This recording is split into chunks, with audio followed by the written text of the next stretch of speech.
Hello అండి, hi. అందరూ ఎలా ఉన్నారు? మేమైతే చాలా బాగున్నామండి.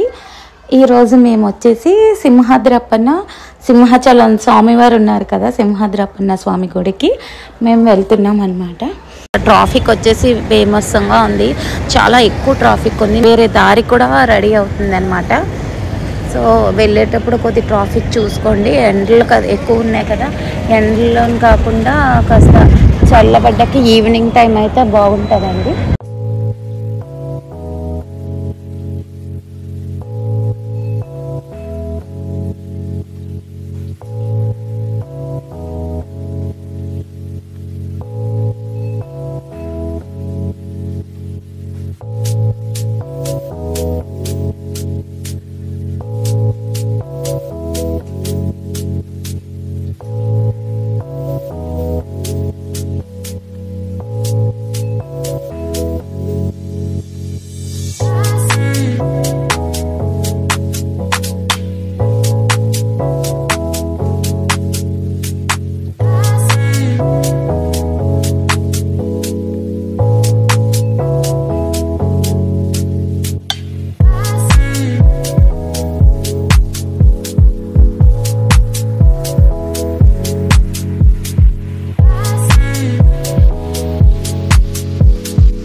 చూసారా, ఇక్కడ కొండ మీద వెళ్తున్నా సరే చల్ల గాలి అయితే వేస్తుందండి.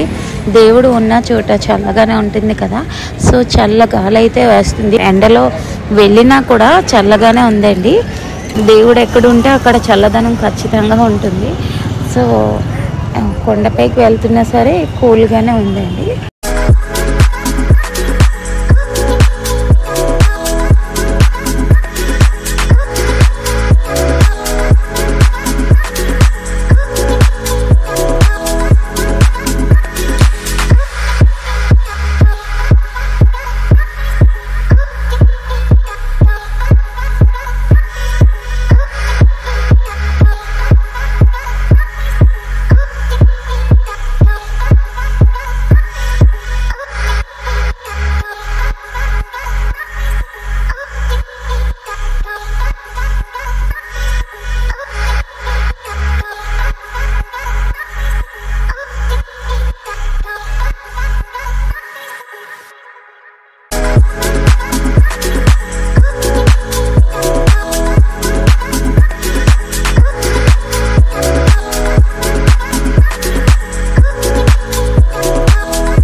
ఈరోజు అయితే కాస్త ఖాళీగానే ఉంది, పర్వాలేదు.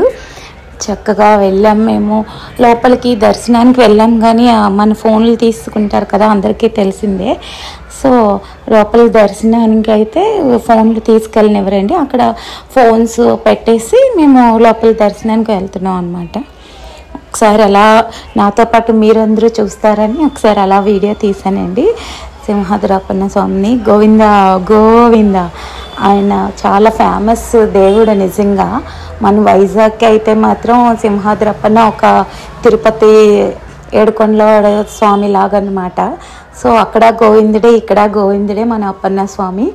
ఇక్కడ చూడండి ఎంత ప్రతి దగ్గర తులసిమాలలు, కొబ్బరికాయలు అవి అమ్ముతారండి. కొబ్బరికాయ మనం ఎంట్రన్స్లోనే, ఇదివరకు లోపల కొట్టించేవారు. సో ఇప్పుడు మాత్రం ఎంట్రన్స్లోనే 2 కొబ్బరికాయలు కూడా ఎంట్రన్స్లోనే కొట్టించేస్తున్నారు.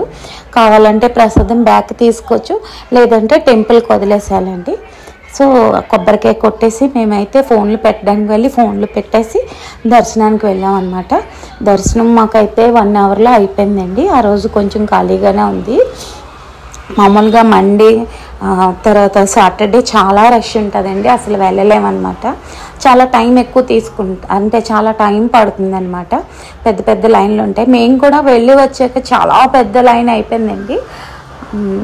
తర్వాత స్వామివారిని దర్శించేసుకున్నాం. మేము ఫోన్స్ తీసుకొని మళ్ళీ బయటకు వచ్చి ఒకసారి టెంపుల్ దగ్గర నుంచి అలా అన్నదానానికి దారి అని ఉన్నది చూసారా, అక్కడి నుంచి అదంతా అలా వీడియోస్ తీసుకుంటూ వస్తున్నామండి. ఇక్కడైతే చక్కగా ఎండకి మజ్జిగలు కూడా అమ్ముతున్నారు. కాకపోతే బాగా నీళ్ళగా ఉంది మజ్జిగ. సో మజ్జిగ వచ్చేసి 10 రూపీస్ అనమాట, ఇంకా మజ్జిగ. ఇంకా అక్కడి నుంచి అలా వెళ్ళి మేము ప్రసాదాల కౌంటర్కి వెళ్ళామండి. ప్రసాదాల కౌంటర్ దగ్గర అయితే లైన్ కొంచెమే ఉంది. ప్రసాదానికి మేము కష్టపడి లైన్ కట్టి 2 సాధించుకున్నట్టు 2 పులిహోర ప్యాకెట్లు కొనుక్కొని వచ్చామండి. టేస్ట్ అయితే బాగుంటుంది. ప్రసాదం ఎప్పుడూ టేస్ట్గానే ఉంటుంది కదండి. అప్పన్న స్వామి ప్రసాదం అయితే చాలా బాగుంది. మేము పులిహోర కొనుక్కొని తినేసి మళ్ళీ బయటకు వచ్చేసామన్నమాట.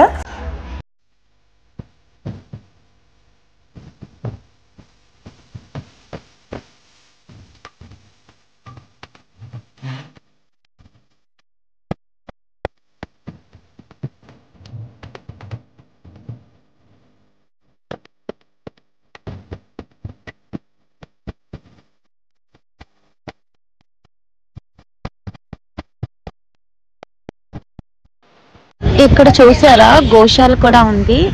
గోశాల ఆవులు చూసారా ఎంత ముద్దు ముద్దుగా ఉన్నాయో.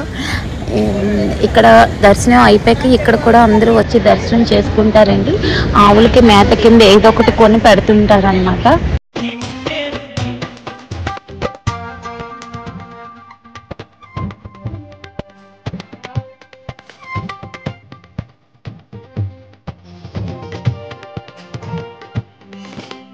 ఉరిమురిమి చూసేటి ఉగ్రమూర్తికి చందనాలకు సేవ దివ్యయోగము. ప్రహ్లాదుని కాసినట్టి విష్ణుమూర్తికి పాద పూజ చేయి భాగ్యం ఎంత పుణ్యము.